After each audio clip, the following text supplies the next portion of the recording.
Bonjour à tous, au menu de ce lundi, les Honda Jazz et Volkswagen Golf Sportsvan restylés. Un premier teaser d'un concept smart. Avant cela, Peugeot s'offre une nouvelle signature visuelle et sonore.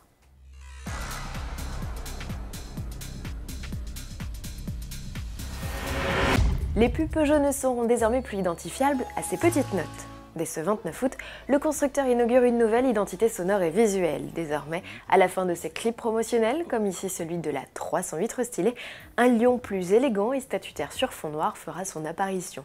Il sera accompagné d'une police de caractère à effet 3D et d'une bande-son à l'ambiance plus électronique et affirmée avec une touche d'émotion caractérisée par ce battement de cœur. C'est la rentrée aussi pour la Jazz qui à cette occasion s'offre un nouveau look. Rien de révolutionnaire, la citadine nippone gagne de nouveaux boucliers et des projecteurs légèrement revus. La plus grosse nouveauté est en réalité sous le capot où débarque un nouveau 4 cylindres 1,5 litre essence de 130 chevaux. Il est associé à une boîte manuelle ou CVT en option. Cette motorisation qui va faire équipe avec l'actuel 1,3 litre de 102 chevaux ne sera proposée qu'avec la nouvelle finition sportive dynamique. Au menu, une jupe avant, un diffuseur arrière, des bas de caisse, un béquet et des jantes de 16 pouces noirs. Une sellerie spécifique, un levier de vitesse en cuir ainsi que des sièges chauffants et des phares automatiques complètent la panoplie, prix à suivre. En bref, Smart se prépare pour Francfort. Pour son salon national, le constructeur n'a certainement pas prévu de venir les mains vides. La preuve, sur son compte Facebook, il annonce l'arrivée imminente d'un concept sur l'avenir de la mobilité urbaine. Il s'agira d'une voiture électrique et autonome pensée pour l'autopartage. Du côté de chez Volkswagen, le salon de Francfort sera l'occasion de présenter officiellement le T-Roc et la Sportsvan restylée. La Golf Monospace profite d'un nouveau look à l'instar des compacts 3 et 5 portes. Elle reçoit de nouveaux boucliers, d'inédites optiques et feux.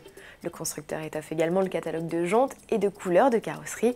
Dans l'habitacle, également personnalisable avec ses nouvelles teintes, on note l'arrivée d'un écran tactile de 9,2 pouces avec système de commande gestuelle. Notez que l'interface sera aussi pilotable via une tablette grâce à une appli dédiée. Du côté des aides à la conduite, le freinage d'urgence avec reconnaissance des piétons, la conduite semi-autonome dans les embouteillages et l'assistant de remorquage font leur apparition. Enfin, de nouvelles motorisations essence compléteront l'offre. Lancement en Allemagne prévu à l'automne.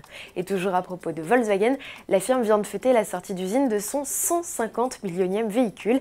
Il s'agit d'une Golf GTE, la version hybride rechargeable de la compacte. Elle a été assemblée sur le site historique de la marque à Wolfsburg. En 80 ans d'histoire, les Volkswagen auront été fabriqués dans plus de 50 sites de production à travers 14 pays. La voiture la plus produite à ce jour est la Golf avec plus de 34 millions d'unités écoulées. Elle devance la Cox dont la production a débuté timidement en 1938 avant de devenir industrielle en décembre 1945. À demain.